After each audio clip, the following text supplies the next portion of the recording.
Greetings my wonderful viewers. Today we're going to be placing down all 3 tier 5s of the Boomerang Monkey, including the Glaive, the Perma Charge, and the MOAB Domination. We'll be going Glaive, then MOAB Domination, then Perma Charge, and like with our old tax tier 5, the only means of support that we can have is a Submerge and Support. Because by default none of these can pop camo balloons aside from the Glaives that orbits around the Glaive Lord itself.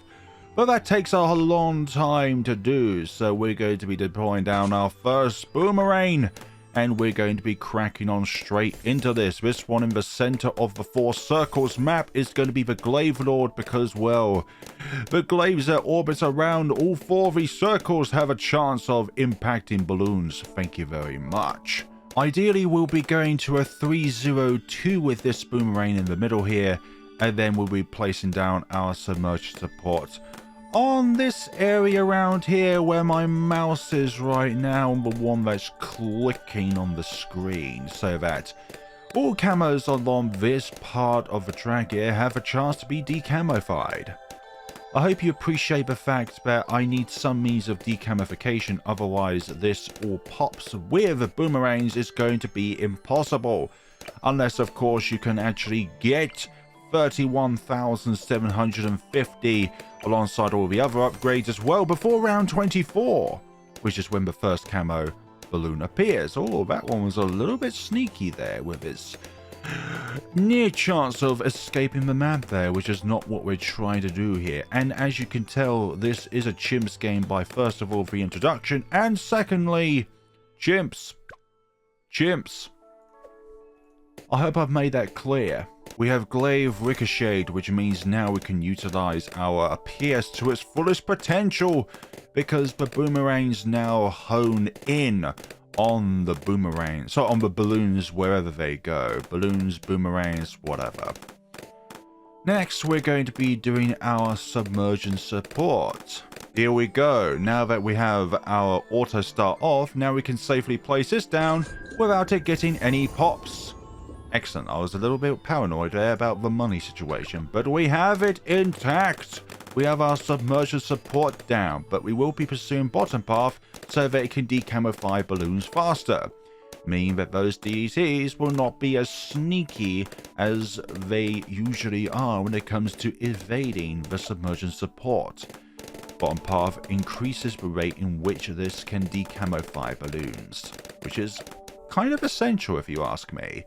Ooh, this looks a little bit skeptical here, actually. They didn't even hone in properly. So, what do we do here? I'm thinking of another monkey of sorts. This one will be our middle path one, so that we have just a little bit more additional firepower here. Thank you very much. Now we have, this one's going to be our middle path, and I'm thinking the bottom path will be placed around here so that the Kyle boomerangs will be able to travel in this sort of straight line here. And the legs are dealt with. Next up will be more Glaives, and then from there we'll be placing down our bottom path boomerang. At some point, let's see, yeah, they're being decamofied, but some of them are evading decamofication. So let's just pursue the bottom path so that this can decamofy balloons faster. And hopefully those pinks and DDTs will not evade the decamification process. But I think it's time to place down our bottom path boomerang. We'll be going middle path so that this can chuck out the MOAB stalling boomerangs faster. Which I think, for me personally, I feel it's a better trade-off than increased potential of being able to knock them back further. Round 38 is done, and do you know what round succeeds round 38? Take a guess, round 39. And this round is dealt with. Yes, let's get Bionic Boomerang. We need that additional damage against Moabs, just a little bit more. There we go, that's all those taken care of. Lovely. Round 41 is here. There we go, those rainbows are being decamofied faster, which is lovely. I'm doing this recording while in 30 degrees centigrade heat, with my only door closed so that minimal background noises enter the microphone itself. It is very important that if you want to be a good streamer that you're able to control background schematics so that you have your you have your boards, which I've forgotten the name, or acoustic panels. There we go. You have those on the walls to minimize background noises. But I neither have the money nor the patience to put those blasphemous things up. And yes, all these pink balloons are not escaping the wrath of the Submerge and Support. As you can tell, we have 0 pops with the submarine. And this is our only means of support. If we try and pursue any other decamification means, those towers will get pops. But then again, we could just put down a radar scanner, but that would be very boring. And with this particular scenario, all pops of a particular kind of tower, so in this case boomerangs, we want all of the pops to come from the boomerangs, but we don't want to make it too easy for us. And I'm hoping I'm not mispronouncing boomerang as boomerangs. We have a 402, a 042, and a 024.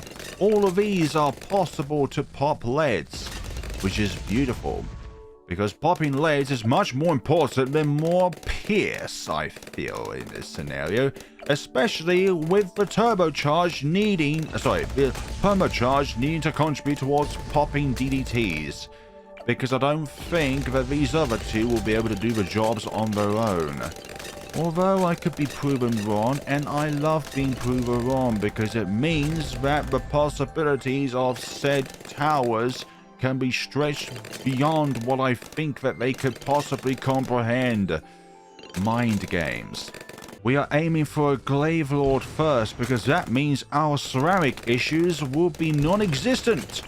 Glaive Lord is one of the best tier 5 towers to use when it comes to combating those wonderful ceramics that spawns on the field. Lovely, isn't it? When you have a particular issue and you click one button when you have enough money in tow to be able to deal with that problem. And we are very close. We should be able to afford it either on the end of round 59 or the beginning of round 60. Now let's see how fast these become decamofied. And almost instantly as they enter the circle, which is lovely. Now we have ourselves Glaive Lord at the very tip of the edge of round 59. And these... This is somehow probably the closest remnant of the Jedi Order in boomerangs. In Bloons Tower Defense, sorry. I mean, nothing else could explain the fact that this particular kind of monkey can have glaives orbiting around it like if it's some kind of planet. And then these that orbit around it are satellites. Yes, satellites are not just referring to those big metal things that people create. There are natural satellites called the moon and moons that orbit around planets. If you didn't know, then you might have learned something today. Also, what are these paws over here are from? Are they from monkeys? Or are they from dinosaurs? Although that would probably be a bit weird feeding for dinosaurs. Let's see, round 65 has been dealt with, and I'm sure that my Australian viewers will be able to not be any at all offended by the fact that I call this video the Axis of Aussies, because boomerangs are probably more or less predominantly Australian when it comes to like how you view things and all that kind of jazz. Not saying like it's solely in Australia, but when you think of boomerangs and where you could possibly think that they could be kind of what do you call it, but a country's association of an object or something like that, it most likely is Australia. We are next aiming for the MOAB Domination, and then we'll be going towards Permacharge. We really need that knockback on the MOAB class balloons as soon as possible, because I want this in tow before round 90, so that we have a chance of knocking back those DDTs. Glaive Lord is excellent against ceramics and kind of good against MOABs. Not like ZOMGs or BADs especially fortified ZOMGs. This is very good against MOABs, but not that good against ceramics and large numbers. I'm talking about you, round 79. And then the middle path Boomerang is an overall very good tower against both numerous numbers and strong single targets. It's an all-round tower in which its only weakness really is camos. But there is a particular monkey knowledge point in which you can use that when its turbocharge or permacharge ability is active, it can temporarily be able to see and target camo balloons. I've forgotten the name of it off the top of my head, but I definitely know it's a feature in this game. It is very close to the camo ceramics, but let's see how they fare against my Glaive Lord, honestly. They just enter the Glaive orbits, and they are instantly shredded. I'd say recently the only nerf that the Glaive Lord has had is that the glaives that orbit around the Glaive Lord itself, its PS has been reduced from 1000 to 80. A pretty big nerf if you ask me, but then again, 1000 is a gigantic amount of PS, thank you very much.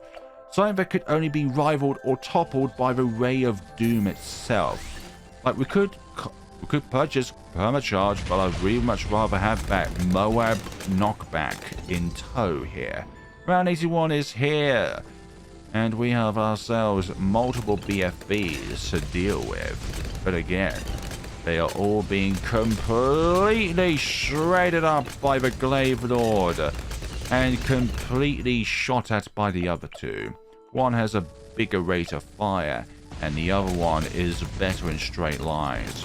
Alright, mate, it's round 83, and we have ourselves several super ceramics to deal with. And super ceramics means any ceramics that appear after round 80, because their health receives a big buff, and we get less money out of popping them. Right, MOAB Domination is here, and we got it before round 90, which is beautiful. And now this is knocking back and setting these MOAB class Bloons on fire.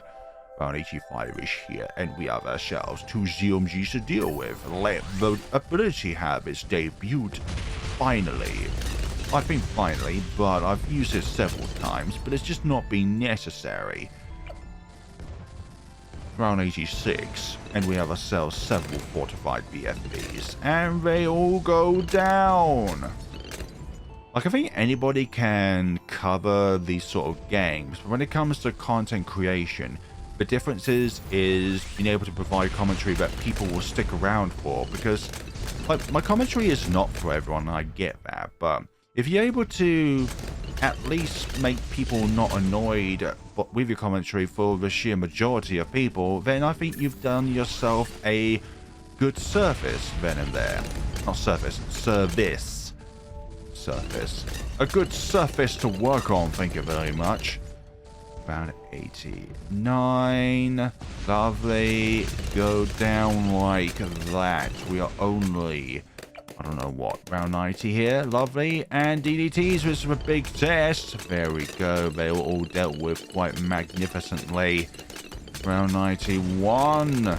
And we are only 10k away from the perma charge. When it comes to a pop count, it wouldn't be really fair, because I think as time would go on, if you just leave these three to keep on popping, I would think that the perma charge would get the most amount of pops. But since it's the last one in which we're getting, it will get the least amount of pops. And I think actually, as time would go on, I think the Glaive Lord will receive the least amount. Let's see, yeah. It's kind of struggling to decamify all of the DDTs. I'm not sure if the decamification process also has a pierce cap, like with everything else in the game itself. Like, you would also think that Skimmer has a pierce cap when it comes to the amount of balloons that it can decamify. Let's see, round 94. But unless it's like non-lethal stuff that could actually get a non-pierce cap. Let's see, round 95 is here. These all been dealt with quite well. You know what? Let's just activate the permacharge ability just to knock waste any kind of potential here. Round 96. Lovely. Round 96 is being dealt with. All of those juicy ceramics are trying to escape. Have no chance. I think the biggest threat within this entire game will be the DDTs that spawn out of the bat, because will they be able to make it past the Submerge and Support on its second loop around near the top left of the map? And I hope not. There we go. Yeah, these are tough abominations to deal with, but not too tough for us. Thank you very much. Round 98 is here. Good, good, good, good.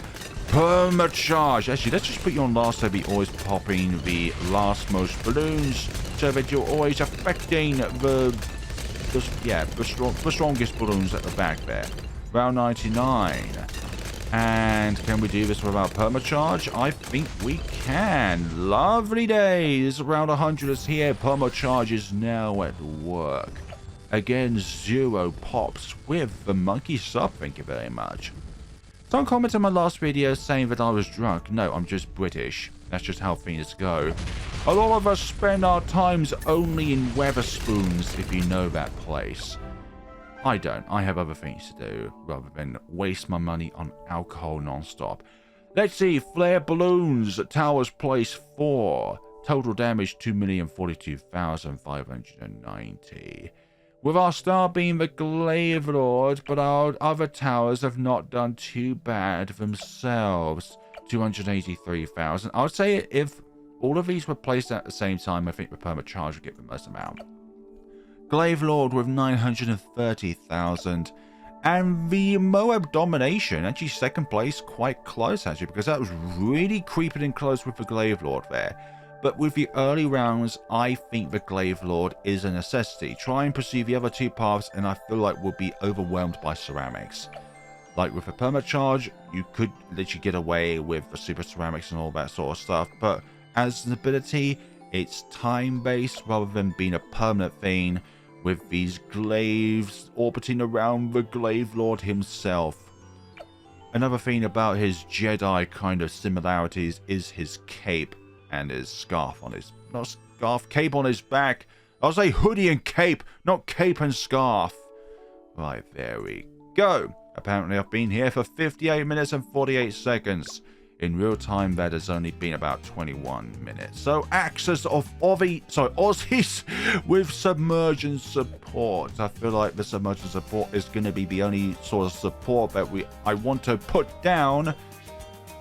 What towers you like me to see me do next with all pop scenarios? You've got to keep in mind that we've got to be able to afford all three of them. I've seen like an Axis of Boom where somebody is able to do all three of these on X Factor. Bloody hell. That is a huge task to try and do, because remember there's black balloons which are a big weakness to these, but then again you can circumvent that with frag bombs, which are sharp projectile. Could you place sharpening stone on frag bombs? I'm not too sure. But I don't think it'll be possible with glue gunner being, well, you have to get all the pots with balloon solver and a corrosive glue storm, and then go to super glue from then on there. Like, you could easily afford all of them, but can you afford all of them? Ice tower, you'd have to circumvent your your white and zebra issue with a MIB. I don't see this being a possibility unless, of course, you have a Geraldo down and then they split fire. But then again, you have to keep on leveling Geraldo up so you can get Joe's fire before the first set of white balloons spawn out. Happy days. We've done it with snipers already with the Axis of Havoc achievement. Submarines? You can afford all of the submarines. You can afford all the boats as well, but, I mean... who's going to try and get a lot of pots with a trade empire? That's made for money. I'd say impossible for aces. I don't think you can afford all of these. Like, 48,000 just for the last two of tier. The middle tier. Then there's also Spectra and all that. And then there's that as well. Like, the top half is definitely the cheapest one out of all of them. Not darting gun. Actually, as well, just as I think about it, you can't put down an ace on round 6. So that's going to be impossible. Ninja Monkey, I feel like Pierce is going to be a huge issue. Like, with peers. The only thing that can really get you by is Grandmaster, but then there's also the factor of DDTs. Obviously, you can circumvent with Master Bomb mode. I don't think they can fly out that fast enough. And then Grand Saboteur, you would have to use it at the beginning of round 95 to clear up the beginning DDTs that spawn, really. Obviously, with these, you could afford all of them, I would think. I don't know the exact calculations of how much money you earn within CHIMPS, but with a Submerge and Support, you could? Question mark. You'd obviously have to put down Spirit for Forest first. I don't know. Druid could be possible to get all the pops with. Engineers? Possibly? No, not Ultra Boost, actually, so that's not possible. Thank you all so much for watching. Darts are not that strong. Thank you so much for watching and take care of yourselves, everybody.